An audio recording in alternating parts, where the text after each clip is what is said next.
Hello बच्चों, good evening to all of you. Okay physics class में आपका स्वागत है। आज क्लास 12 की फिजिक्स फर्स्ट का second chapter Gauss theorem, Gauss की प्रमेय, इसका सेकेंड लेक्चर पढ़ते हैं। पहले लेक्चर में बताया गया था कि गॉस की प्रमेय क्या है, वैद्युत फ्लक्स क्या है।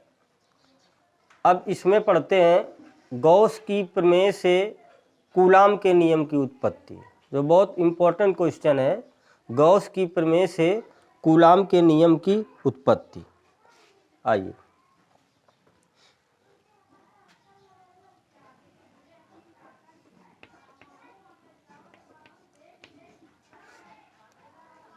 गॉस की प्रमेय से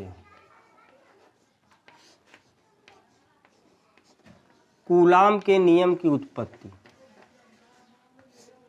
कूलाम के नियम की उत्पत्ति।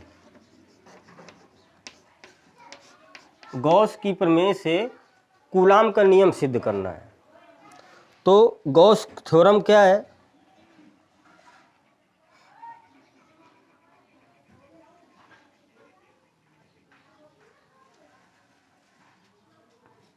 ये कोई गोलीय पृष्ठ है, केंद्र O है, यहाँ पर आवेश प्लस Q रखा है।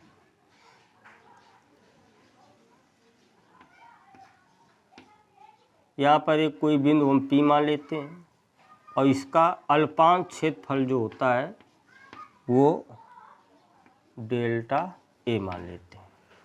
और ये जो त्रिज्या है ये कितनी है? R है। तो गॉस की प्रमेय से, गॉस की प्रमेय क्या थी? पिछले लेक्चर में बताया था। गॉस ने बताया किसी गोलीय पृष्ठ से निकलने वाला कुल वैद्युत फ्लक्स फाई ई, उसके भीतर उपस्थित आवेश का 1/ε0 गुना होता है। और इसको हमने प्रूव भी किया था। अब गॉस की प्रमेय से हमको सिद्ध करना है कूलाम के नियम की उत्पत्ति। तो देखते हैं भाषा क्या लिखते हैं कि माना R त्रिज्या का एक गोलीय पृष्ठ है। माना स्मॉल r त्रिज्या का एक गोलीय पृष्ठ है जिसके केंद्र O पर प्लस Q आवेश रखा है। माना स्मॉल r त्रिज्या का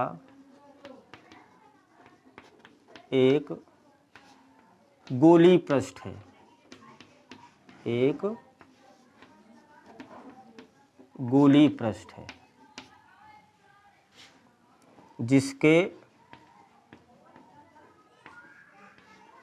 केंद्र O पर प्लस Q आवेश रखा है।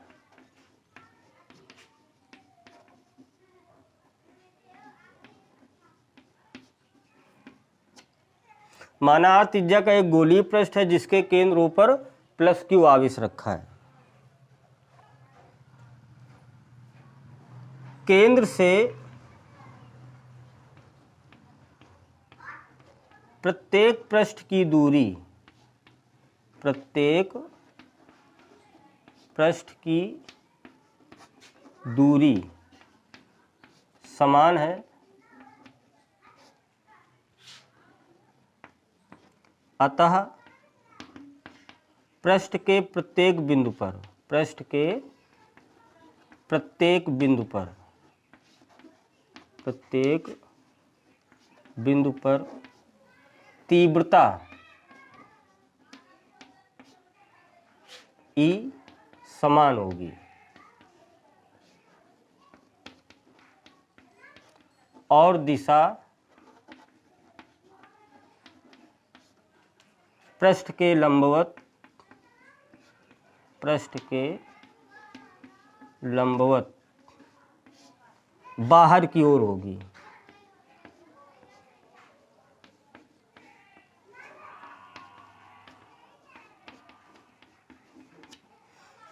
बाहर की ओर होगी।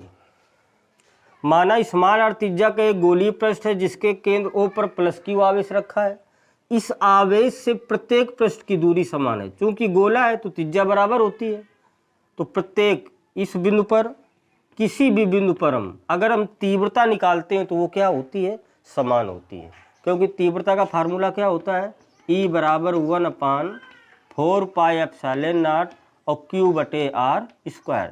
तो ये जब दूरी समान है तो तीव्रता प्रत्येक बिंदु पर क्या आएगी, बराबर आएगी। जब दूरी कम ज़्यादा होगी तो तीव्रता भी क्या होगी, कम ज़्यादा होगी। और दूरी r सभी जगह क्या है, समान है, तो इसकी तीव्रता पृष्ठ के प्रत्येक बिंदु पर क्या होगी, समान होगी। और इसकी दिशा पृष्ठ के लंबवत बाहर की ओर होगी। अब देखते हैं, माना पृष्ठ पर एक बिंदु P है और बिंदु P के परितः अल्पांश क्षेत्रफल डेल्टा है। माना बिंदु P, माना पृष्ठ पर बिंदु P है, बिंदु P है और बिंदु P के परितः अल्पांश क्षेत्रफल डेल्टा A है। अल्पांश क्षेत्रफल डेल्टा A, तब इससे निकलने वाला वैद्युत, तब इससे निकलने वाला वैद्युत फ्लक्स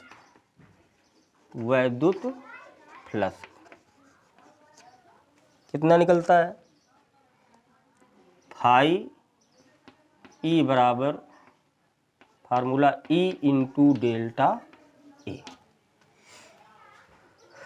माना r त्रिज्या का एक गोलीय पृष्ठ है जिसके केंद्र पर प्लस Q आवेश रखा है। इस आवेश से प्रत्येक पृष्ठ की दूरी समान है तो पृष्ठ के प्रत्येक बिंदु पर तीव्रता भी क्या होगी, समान होगी और इसकी दिशा पृष्ठ के लंबवत बाहर की ओर होगी। माना पृष्ठ पर एक बिंदु P है और बिंदु P के परितः अल्पांश क्षेत्रफल डेल्टा A है, क्योंकि गॉस ने बताया था कि पूरे गोलीय पृष्ठ से जितना फ्लक्स निकल रहा है, कितना निकल रहा है, इतना, वो किसके बराबर होता है, जितना इसके अंदर आवेश है उसका 1/ε0 गुना होता है। तो हम पूरे से ना निकाल कर पहले थोड़े एरिया से निकाल लें कि फ्लक्स कितना निकल रहा है, फिर हम पूरे से निकाल लेते हैं बाद में। तो मान लिया कि इसी पृष्ठ पर एक बिंदु P है और बिंदु P के परितः अल्पांश क्षेत्रफल कितना है, डेल्टा A है, तब इतने क्षेत्रफल से, इतनी एरिया से निकलने वाला वैद्युत फ्लक्स डेल्टा फाई बराबर E इंटू डेल्टा A। क्योंकि एरिया कम है तो फ्लक्स भी क्या, बहुत कम निकलेगा, डेल्टा मतलब सूक्ष्म निकलेगा। तो इतने से निकल रहा इतना, तो पूरे से कितना निकलेगा वो हम निकाल लेते हैं। तो पूरे गोलीय पृष्ठ से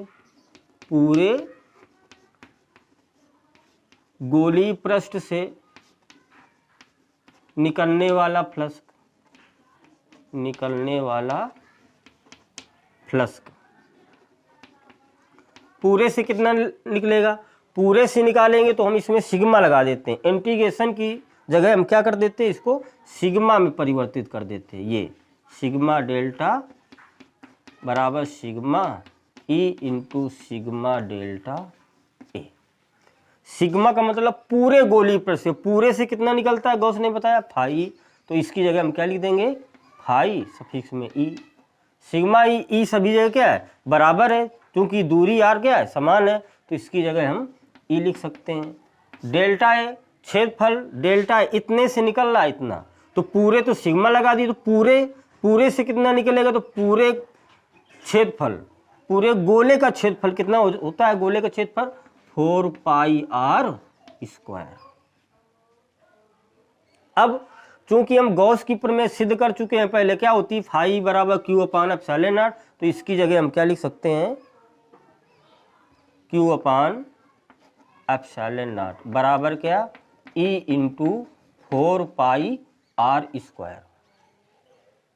अब इससे अगर हम E का मान निकालते हैं तो ये भाग में चला जाएगा, तो E बराबर क्या आ जाएगा, 1/4 पाई ε0 और Q/r²।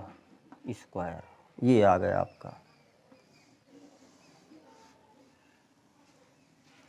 तीव्रता आ गई आपकी, तीव्रता कितनी है, E बराबर लिखेंगे तो ये भाग में चला जाएगा, तो आपकी तीव्रता कितनी आ गई, 1/4 4 pi epsilon naught Q upon R square. समीकरण 1 डाल लो। यहाँ भी हमने यहाँ से यहाँ भी लिख दिया है, वही कोई बात नहीं। अब देखो, अगर पूछे गॉस की प्रमेय से तीव्रता का व्यंजक ज्ञात करो, तो आपको बस यहीं तक करना है कि गॉस की प्रमेय से तीव्रता का व्यंजक E बराबर 1/4 पाई एप्सिलॉन नॉट क्यू बटे आर स्क्वायर। पहले चैप्टर में सिद्ध कराया था, पहला डेरिवेशन था, तो ये गॉस की प्रमेय से भी आ गया। अगर पूछा जाए गॉस की प्रमेय से तीव्रता निकालो, तो आपको बस इतना ही कर देना है। क्या माना था? प्रश्न पर एक बिंदु P है, बिंदु P के प्रताल पान क्षेत्रफल डेल्टा है, तब इससे निकलने वाला प्लस इतना, तो पूरे से निकलने वाला सिग्मा लगा दिया। अब पूरे से कितना निकलता है? गॉस ने बताया फाई, तो इसकी जगह फाई लिख दिया। तीव्रता हर जगह बराबर है तो ई लिख दिया। और ये डेल्टा ए इतने का क्षेत्रफल था, तो पूरे का क्षेत्रफल क्या होता है? 4 पाई आर स्क्वायर।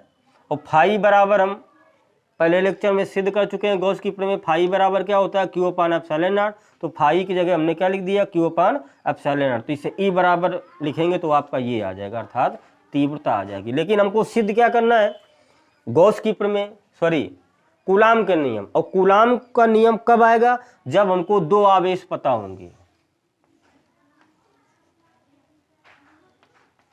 तो देखो यहाँ पर एक बिंदु O है, आवेश यहाँ कितना रखा है? Plus Q. O से P तक की दूरी त्रिज्या ये R है। R दूरी पर एक बिंदु P माना था, ये P है। अब यहाँ पर कूलाम का नियम ज्ञात करना, तो मानेंगे कि यहाँ पर कोई एक आवेश Q नॉट रखा है। हम मान लेंगे कि यहाँ पर एक आवेश क्या रखा है? Q नॉट रखा है। तो Q नॉट बिंदु P पर रखा है Q नॉट, तो Q1 Q2 बीच की दूरी R हो गया, तो यहाँ कूलाम का नियम लग जाएगा। तो अब देखो दो आवेश प्लस Q, और यहाँ मान लिया Q नॉट आवेश रखा है, तो ये आवेश दोनों एक दूसरे पर प्रतिकर्षण बल लगाएंगे। तो कितना बल लगाएंगे? तो माना P पर परीक्षण आवेश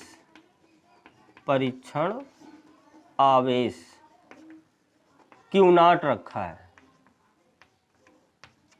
मान लिया कि बिंदु P पर एक आवेश क्या रखा है? Q not. तब इन दोनों आवेशों के कारण इस आवेश पर लगने वाला बल, तब इस पर का मतलब Q नॉट पर लगने वाला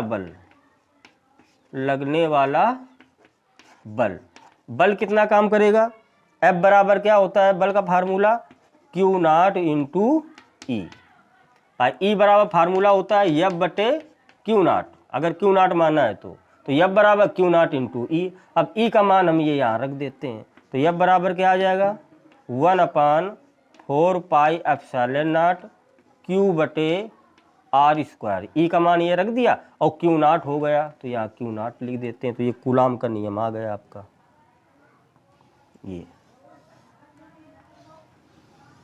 न्यूटन कूलाम का नियम क्या होता था? फार्मूला F बराबर 1/4 पाई epsilon not into Q1 Q2 अर्थात Q नॉट बटे आर स्क्वायर। इस प्रकार हम गॉस की प्रमेय से कूलाम के नियम की उत्पत्ति कर सकते हैं।